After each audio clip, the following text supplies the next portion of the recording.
ಶ್ರೀ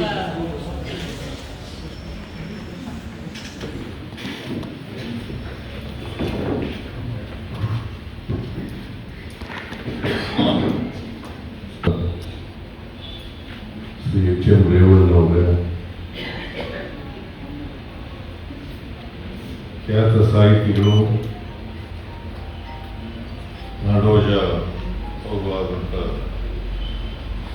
ಶ್ರೀ ಬರ್ಗೂರು ರಾಮಚಂದ್ರಪ್ಪ ಅವರ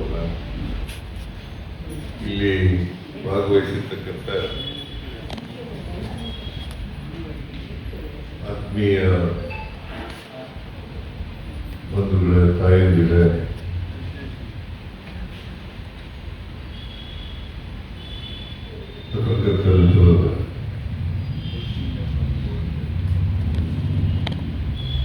ಆತಂಡು ಬಂದಿರತಕ್ಕಂಥ ಎರಡು ಕೃತಿಗಳು, ಒಂದು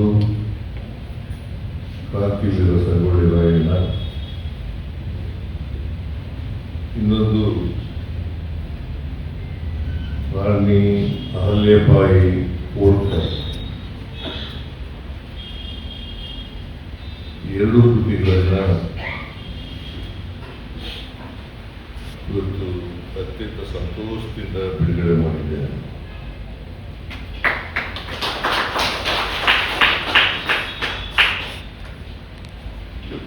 ಪಾಪಣ್ಣವರು ಮತ್ತು ರೇವಣ್ಣವರು ನಾನು ಮುಖ್ಯಮಂತ್ರಿ ಆಗಿರುವಾಗಲೇ ಇದನ್ನ ಬಿಡುಗಡೆ ಮಾಡಬೇಕು, ನಿಮ್ಮ ಕೈಯಿಂದಲೇ ಬಿಡುಗಡೆ ಮಾಡಬೇಕು ಅಂತ ಪಾಪಣ್ಣವರಿಗೆ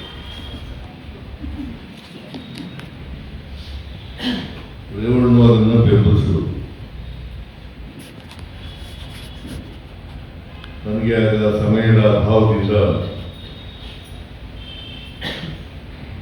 ಬಿಡುಗಡೆ ಮಾಡಲಿಕ್ಕೆ ಸಮಯ ಕೊಡಲಿಕ್ಕಾಗಲಿಲ್ಲ. ಮುಖ್ಯಮಂತ್ರಿ ಹೋದ ಮೇಲೆ ಬಿಡುಗಡೆ ಮಾಡ್ತಾ ಇದ್ದೀನಿ.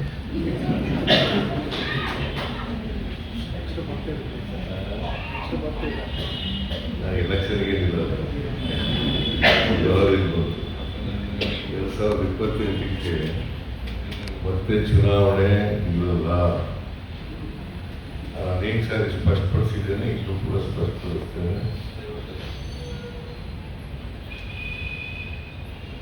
ಆದರೆ ಸಕ್ರಿಯ ರಾಜಕಾರಣದಲ್ಲಿ ಇರ್ತೀನಿ.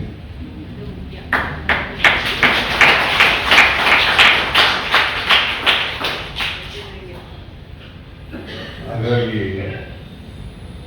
ನಾನು ಮತ್ತೆ ಮುಖ್ಯಮಂತ್ರಿ ಆಗ್ತಕ್ಕಂಥದ್ದು ಕನಸು ಮಾಡಿ.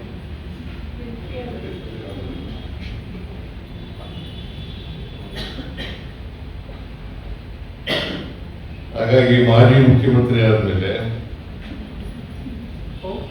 ಈ ಕೃತಿಗಳನ್ನ ಬಿಡುಗಡೆ ಮಾಡಿದ್ದೇನೆ.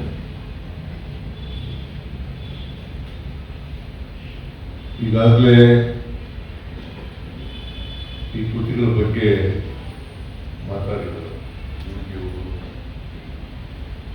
ಮತ್ತೆ ಪುಷ್ಪ, ಮತ್ತೆ ನಾನು ಅದನ್ನ ಪುನರುಚ್ಚಾರ ಮಾಡಲಿಕ್ಕೆ ಹೋಗಲ್ಲ.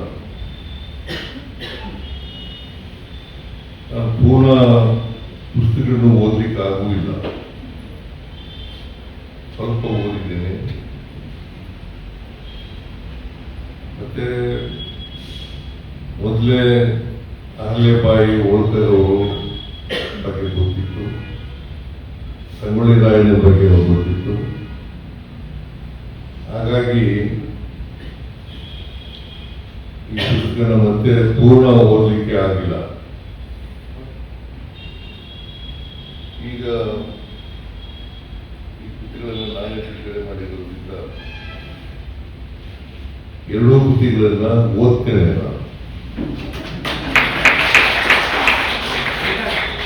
ಏನು ಸಮಯವೂ ಇದೆ, ಓದಿಸೋದು ಇಲ್ಲ. ಮತ್ತೆ ನಾನು ಸಾಹಿತಿನೂ ಅಲ್ಲ, ಸಾಹಿತ್ಯದ ವಿದ್ಯಾರ್ಥಿನೂ ಅಲ್ಲ. ಆದರೂ ನನ್ನ ರಾಮಕೃಷ್ಣ ಹೆಗಡೆಯವರು ಕನ್ನಡ ಕಾವಲು ಸಮಿತಿ ಅಧ್ಯಕ್ಷರನ್ನಾಗಿ ಮಾಡಿ.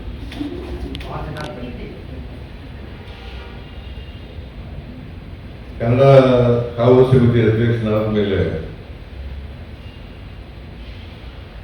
ಸಾಹಿತ್ಯದ ಕೆಲವು ಪುಸ್ತಕಗಳನ್ನು ಓದಲಿಕ್ಕೆ ಪ್ರಾರಂಭ ಮಾಡಿದೆ. ಆಮೇಲೆ ಸಾಹಿತಿಗಳ ಪರಿಚಯನೂ ಕೂಡ ಆಯಿತು.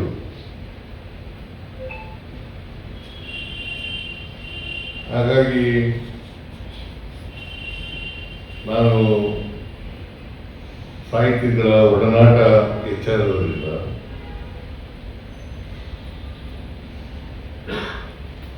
ಸಾಹಿತ್ಯವನ್ನು ಓದ್ತಕ್ಕಂಥ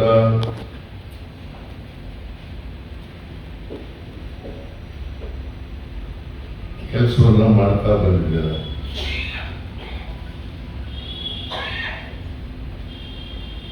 ಹಾಗಾಗಿ ಸ್ವಲ್ಪ ಮಟ್ಟಿಗೆ ಸಾಹಿತ್ಯವನ್ನು ತಿಳಿಸತಕ್ಕಂಥ ಪ್ರಯತ್ನವನ್ನು ಮಾಡಿದ್ದೇನೆ ಅಂತಕ್ಕಂಥ ಮಾತುಗಳನ್ನ ಈ ಸಂದರ್ಭದಲ್ಲಿ ಹೇಳಲಿಕ್ಕೆ ಬಯಸ್ತೇನೆ. ಈಗಾಗಲೇ ಭರಪೂರ್ ರಾಮಚಂದ್ರಪ್ಪನವರು ಪ್ರಸ್ತಾಪ ಮಾಡದಂತೆ ಇದು ಐತಿಹಾಸಿಕ ಕಾರಣಗಳು.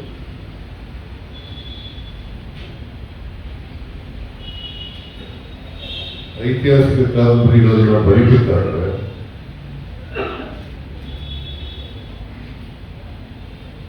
ಪಾತನ್ನವರು ಒಬ್ಬ ವಿದ್ಯಾರ್ಥಿನಿಯ ತನ್ನ ರೀತಿಯಲ್ಲಿ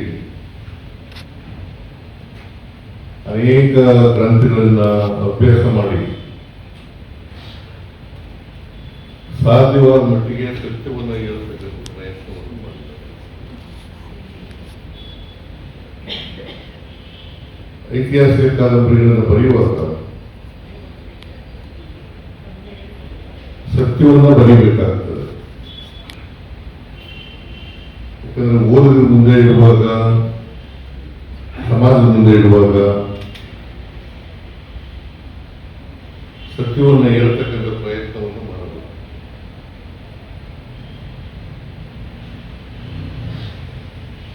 ಅವರ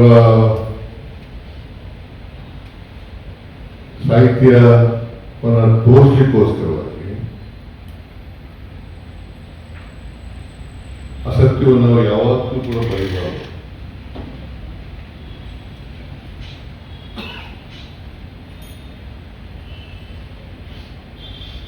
ಇಲ್ಲಿ ಪಾತಣ್ಣವರು ಸತ್ಯವನ್ನು ಹೇಳ್ತಕ್ಕಂಥ ಪ್ರಯತ್ನವನ್ನು ಮಾಡಿದ್ದಾರೆ ಅಂತಕ್ಕಂಥ ಮಾತುಗಳನ್ನು ಪ್ರಸ್ತಾಪ ಮಾಡ್ತಾ ಸಂಗೊಳ್ಳಿ ರಾಯಣ್ಣ ಮತ್ತೆ ಅಹಲ್ಯಬಾಯಿ ಅವ್ರ ಜಾತಿಗೆ ಸೇರಿದವರು, ನನ್ನ ಜಾತಿಗೆ ಸೇರಿದವರು.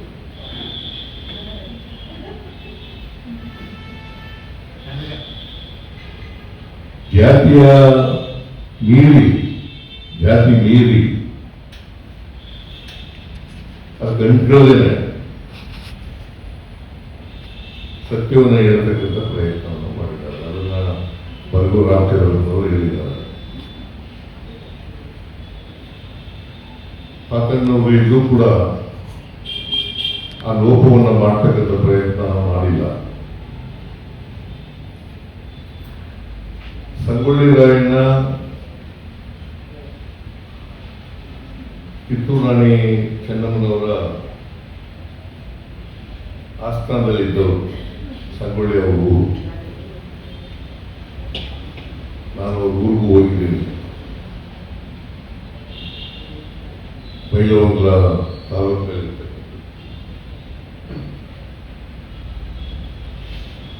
ನಾನು ಮುಖ್ಯಮಂತ್ರಿಯಾಗಿರುವಾಗ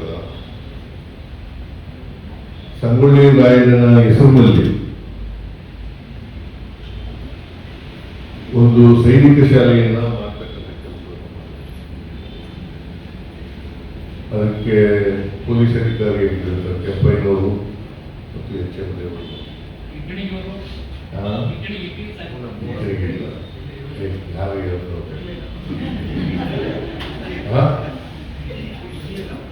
ಇಟ್ಟಣಿಗೆಯವರಿಲ್ಲ. ಗೊತ್ತಿದ್ದ ಸುಮ್ಮನೆ ಹೇಳಕ್ ಹೋಗಬಾರ್ದು.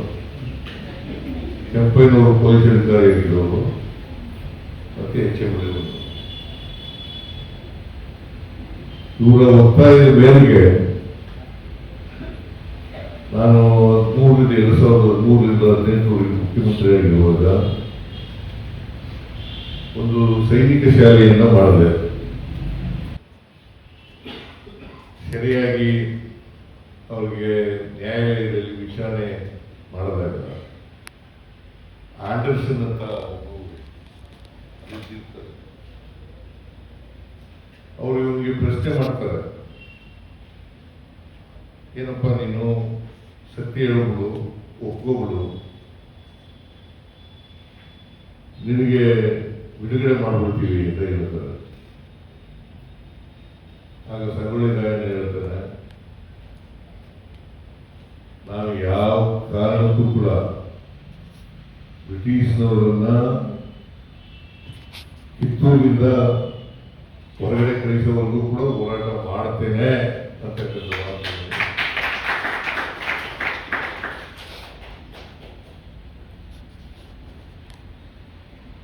ನಿಮಗೆ ಗಲ್ಲು ಶಿಕ್ಷೆ ಆಗುತ್ತೆ ಅಂತ ಹೇಳ್ತಾರೆ. ಆಗ್ಲಿ, ದೇಶಕ್ಕೋಸ್ಕರ ಪ್ರಾಣ ತ್ಯಾಗ ಮಾಡಿದ್ರೆ ಇದಕ್ಕಿಂತ ದೊಡ್ಡ ಕೆಲಸ ಇನ್ನೊಂದು ಇಲ್ಲ ಅಂತ ಹೇಳ್ತಾರೆ. ಹಾಗಾಗಿ ಅವನಿಗೆ ಗಲ್ಲು ಶಿಕ್ಷೆ ಆಗುತ್ತೆ. ಜೊತೆಯಲ್ಲಿ ಇನ್ನೂ 6 ಜನ, ಒಟ್ಟು 7 ಜನ ಗಲ್ಲು ಶಿಕ್ಷೆ ಆಗುತ್ತೆ. ಇನ್ನೂ 6 ಜನರಿಗೆ ಬೇರೆ ಶಿಕ್ಷೆ ಆಗುತ್ತೆ. ಒಟ್ಟು 3 ಜನರಿಗೆ ಶಿಕ್ಷೆ ಆಗುತ್ತೆ.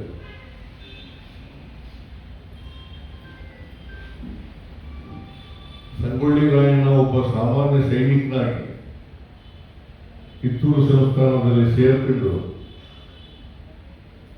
ಕಿತ್ತೂರು ರಾಣಿ ಚೆನ್ನಮ್ಮನವರ ಅಂಗರಕ್ಷಕ ಉಸ್ತುವಾರಿಯನ್ನು ನೋಡ್ತಕ್ಕಂಥ ಅಧಿಕಾರಿ ಆಗ್ತಾರೆ. ಅವರ ಕಿತ್ತೂರು ರಾಣಿ ಚೆನ್ನಮ್ಮನವರ ಹೆಗಲಿಗೆ ಎದುರು ಕೊಟ್ಟು ಹೋರಾಟ ಮಾಡ್ತಕ್ಕಂಥ ರೀತಿ ಇದೆಯಲ್ಲ, ಅದು ಸ್ಮರಣೀಯವಾದಂಥ ಕೆಲಸ ಅಂತಕ್ಕಂಥ ಮಾತುಗಳನ್ನ ಇವತ್ತು ಆ ಥರದ ಧೈರ್ಯ, ಎದೆಗಾರಿಕೆ ಮತ್ತೆ ನಾಡ ಪ್ರೇಮ, ದೇಶ ಪ್ರೇಮ, ತ್ಯಾಗ. ಹಾಗಾಗಿ ಸಂಗೊಳ್ಳಿ ರಾಯಣ್ಣ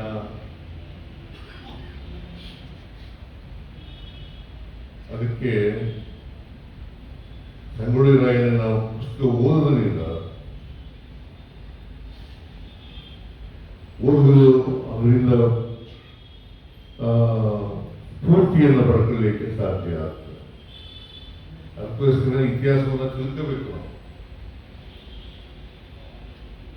ಇತಿಹಾಸ ಏನು ಹೇಳ್ತದೆ ಅಂತ ತಿಳ್ಕೊಂಡಾಗ ಮಾತ್ರ ಭವಿಷ್ಯವನ್ನು ರೂಪಿಸ್ಲಿಕ್ಕೆ ಸಾಧ್ಯ.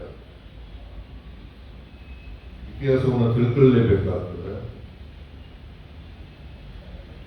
ಪಾತಣ್ಣವರು ಅವರ ಮಾತಿನಲ್ಲಿ ಹೇಳ್ತಾರೆ, HM ರೇವಣ್ಣವರು ಯಾಕೆ ಸಂಗೊಳ್ಳಿ ರಾಯಣ್ಣ ಮೇಲೆ ಪುಸ್ತಕ ಬರಿಬಾರ್ದು ನೀವು ಅಂತ ಹೇಳ್ತಾರೆ. ಹಾಗಾಗಿ ಅವರಿಂದ ಪ್ರೇರಣೆಯನ್ನು ಪಡೆದು ಈ ಪುಸ್ತಕವನ್ನು ಬರೀತಾರೆ.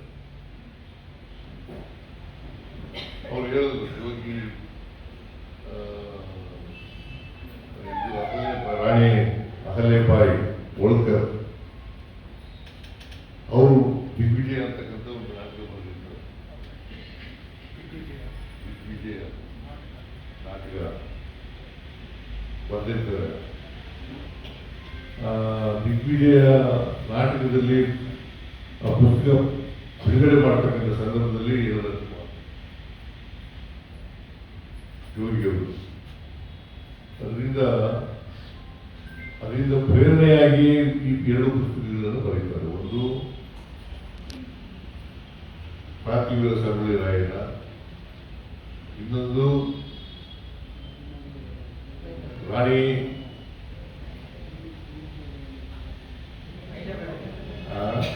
ಅಹಲ್ಯಬಾಯಿ ಹೋಳ್ಕರ್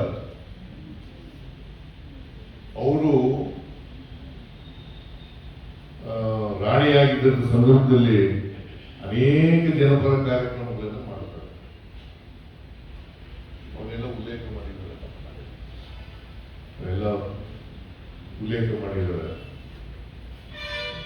ಅವರು ಒಬ್ಬ ಮಾದರಿ ರಾಣಿಯಾಗಿ ಸುಮಾರು 30 ವರ್ಷಗಳ ಕಾಲ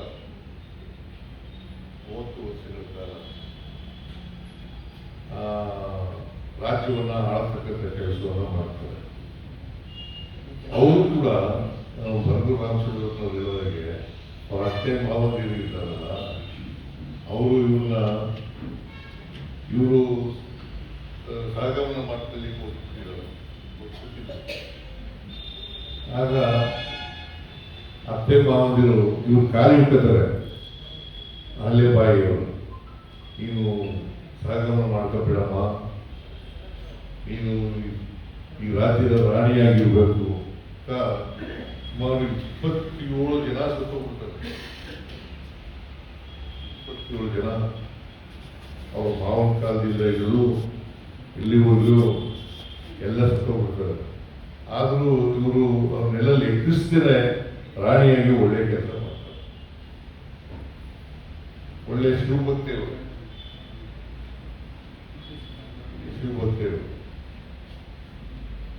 ಶಿವಭಕ್ತಿಯಾಗಿ ಅನೇಕ ಧರ್ಮಶಾಲೆಗಳನ್ನ ಕಟ್ಟಿಸ್ತಕ್ಕಂಥದ್ದು, ದೇವಸ್ಥಾನಗಳನ್ನ ನವೀಕರಣ ಮಾಡ್ತಕ್ಕಂಥದ್ದು, ಇದನ್ನೆಲ್ಲ ಮಾಡ್ತಾರೆ.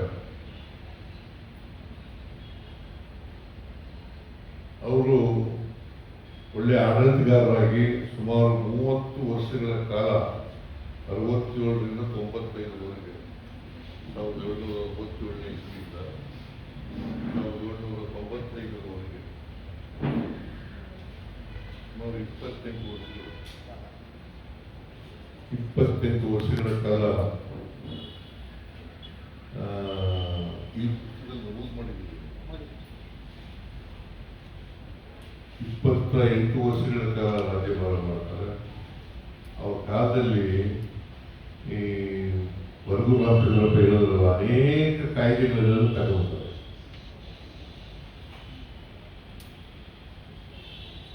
ಸಾಮಾಜಿಕ ಕಾರ್ಯಕ್ರಮಗಳನ್ನ ಜಾರಿ ಮಾಡ್ತಕ್ಕಂಥ ಪ್ರಯತ್ನವನ್ನು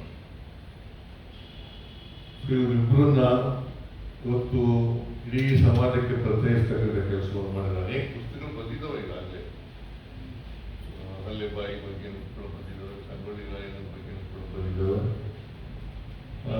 ಇವರು ಪಾಕಣ್ಣವರು ಅದನ್ನ ಅಭ್ಯಾಸ ಮಾಡಿ ಸತ್ಯ ಹೇಳ್ತಕ್ಕಂಥ ಪ್ರಯತ್ನವನ್ನು ಮಾಡಿದ್ದಾರೆ. ಅದರಿಂದ ನೀವೆಲ್ಲರೂ ಕೂಡ ಅದನ್ನ ತಗೊಂಡು ಓದಬೇಕು, ಸಮಾಜದಲ್ಲಿ ವಿಷಯ ತಿಳ್ಕೊಳ್ಬೇಕು, ಇತಿಹಾಸ ತಿಳ್ಕೊಳ್ಬೇಕು.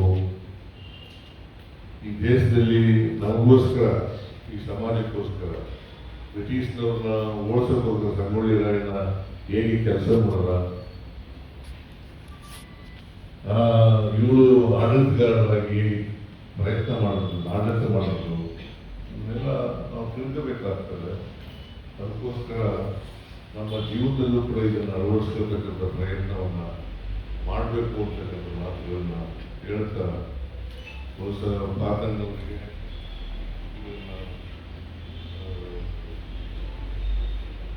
ಕರ್ತೃವಾಗಿ ಕೆಲಸ ಮಾಡಿದ್ದಾರೆ, ಅಭ್ಯಾಸ ಮಾಡಿದ್ದಾರೆ.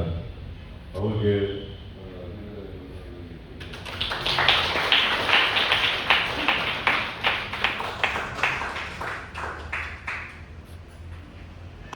ನಾನು ಹೆಚ್ಚು ಮಾತಾಡಲಿಕ್ಕೆ ಹೋಗಲ್ಲ, ಸಮಯ ಬೇರೆ ಆಗಿದೆ.